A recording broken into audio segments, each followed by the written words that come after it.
Hello ভাই লোক, welcome back. তো আজকে নিয়ে চলে এসেছি চিংড়ির ভর্তার রেসিপি। তো ঝটপট তোমাদের দেখিয়ে দিই চিংড়ির ভর্তার রেসিপি। এটা দুর্দান্ত লাগবে ভাত দিয়ে খেতে। তো চলো, তো ফার্স্টে আমরা একটা ফ্রাইং প্যানে পরিমাণ মতো সর্ষের তেল নিয়ে নেব। সর্ষের তেল নিয়ে ভালো করে মেল্ট করে চারিদিকে গরম করে নিয়ে এবার আমরা এখানে চিংড়ি মাছগুলো ভেজে নেব। তারপরে কিছুটা হলুদ গুঁড়ো, কিছুটা লবণ দিয়ে দেবো। দিয়ে ভালো করে এপিট ওপিট একদম ভালো করে লাল লাল করে ফ্রাই করে নিতে হবে।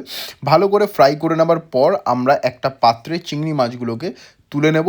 এরকমভাবে ফ্রাই হয়ে গেছে, দেখো লাল লাল করে পুরো একদম ফ্রাই হয়ে গেছে। এবার আমরা তুলে রেখে সাইডে রেখে দেবো। ওই প্যানেই আবার আমরা তেল দিয়ে দেবো। তেল দিয়ে ভালো করে আবার ভালো করে মেল্ট করে নিয়ে এবার কিছুটা রসুন, কিছুটা কাঁচা পেঁয়াজ আর কিছুটা শুকনো লঙ্কা দিয়ে ভালো করে এগুলোকেও ভেজে নিতে হবে।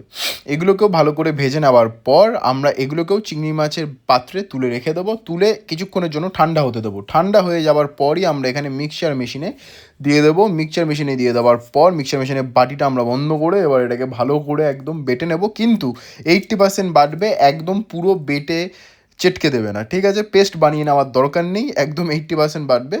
তো তারপরে ফ্রাইং প্যানে আবার আমরা সর্ষের তেল দিয়ে কালো জিরে ফোড়ন দিয়ে দিলাম। তারপরে মিক্সি থেকে পেস্টটা নামিয়ে নিলাম। নামিয়ে নেওয়ার পর এবার এটাকে ভালো করে একটু কষিয়ে নিতে হবে। ভালো করে একদম প্রপারভাবে কষাবে, যাতে লেগে না যায়। লো ফ্লেমে কষাবে। ওপর দিয়ে একটু সর্ষের তেল দিয়ে দিলাম। আর তারপরে কিছুক্ষণ কষাতে থাকলেই আমাদের রেডি চিংড়ির ভর্তা।